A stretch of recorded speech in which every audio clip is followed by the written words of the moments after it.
Dans une société capitaliste, notre valeur en tant qu'humain est majoritairement définie par notre capacité à posséder et générer du capital.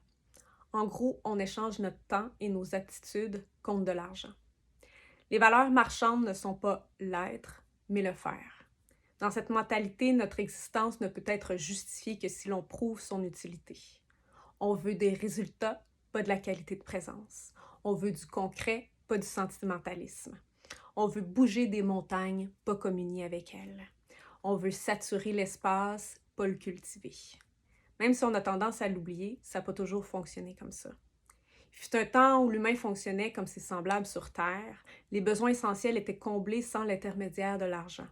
Le capital était simplement ce que la nature créait: les fruits, les légumes, les céréales, les noix, les graines, la chair des animaux, la forêt, les plantes, les roches, la pluie et ses réservoirs. Tout alentour était disponible pour s'abriter, se nourrir, s'abreuver et échanger. La communauté faisait office d'assurance, de régime de retraite, de fonds de pension, d'assistance sociale. Notre valeur individuelle n'était pas définie par notre utilité, notre capacité à générer un revenu, notre habileté à se vendre, mais simplement pour notre existence. Exister suffisait à justifier notre droit à vivre et à avoir accès aux ressources qui nous permettent de combler nos besoins essentiels pour survivre, vivre, croître et fleurir. C'était pas parfait, évidemment, et la vie était plus difficile à bien des égards. Mais la base, la valeur intrinsèque de chaque être était reconnue, respectée et honorée, sans avoir à la prouver constamment. La valeur individuelle était perçue comme innée et non acquise. Je suis un humain non lucratif et à but non lucratif. Ma relation avec la vie ne s'harmonise pas avec le diktat du capitalisme. Ni ma sensibilité, ni ma santé physique, mentale et émotionnelle. Un de mes dons est la vulnérabilité et par conséquent, dans un système qui l'annihile, ce que je porte et ce que j'ai à offrir n'est pas reconnu. Et comme cette immense sensibilité et cette grande vulnérabilité régissent et affectent mon corps, je n'arrive pas à fonctionner comme les autres. Chaque nouveau jour me réserve des surprises, des douleurs, des malaises, une grande fatigue, de l'anxiété. Des belles choses aussi. Mais les belles choses sont faciles à vivre et à montrer au monde. Les choses difficiles, par contre, elles isolent trop souvent. En d'autres mots, je n'arrive pas à travailler. Et c'est dur de ne pas arriver à travailler. C'est extrêmement dur sur l'estime de soi, la confiance en soi et la sécurité aussi. Je ne peux pas me fier que sur moi pour survivre.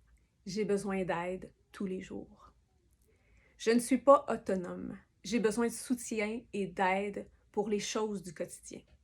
Et à cause de ça, je me sens très souvent défectueux, une anomalie, quelque chose qui n'a pas sa place ici.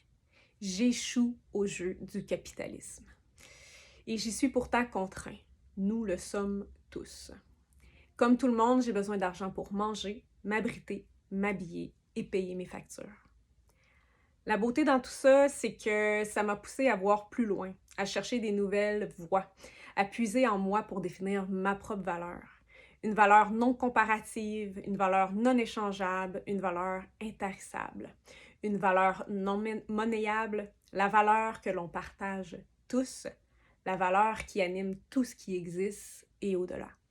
Plus je réussis à sortir la tête de ce conditionnement sociétal, plus je réussis à reconnaître ma valeur, à reconnaître mon utilité, différente mais bien présente, à reconnaître la beauté, la magie et la sagesse que je porte.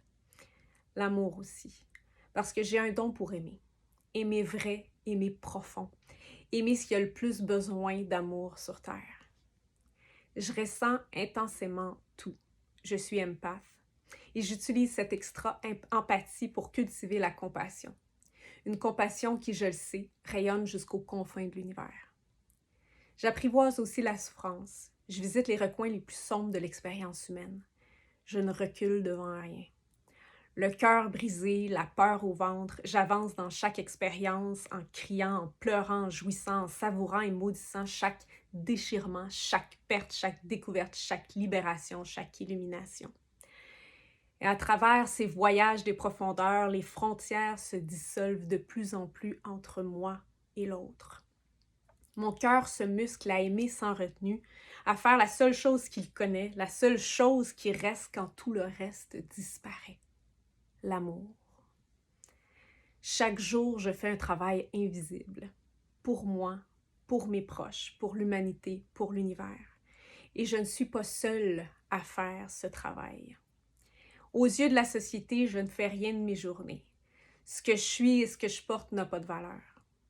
Je suis inutile parce que je ne ramène pas d'argent, un genre de parasite, simplement parce que je suis un humain à but non lucratif. Mais cette histoire dévalorisante, fausse depuis le début, ne me convient pas. Je ne veux plus me la répéter en boucle. Je ne veux plus me rendre malade à tenter de me réparer pour fonctionner dans un système toxique. Je n'adopte plus cette tyrannie que ce que je suis et ce que j'ai à offrir naturellement ne sert à rien parce que je ne peux mettre un prix dessus. L'amour n'est pas une marchandise et les êtres complètement dédiés à aimer ne sont pas des vendeurs.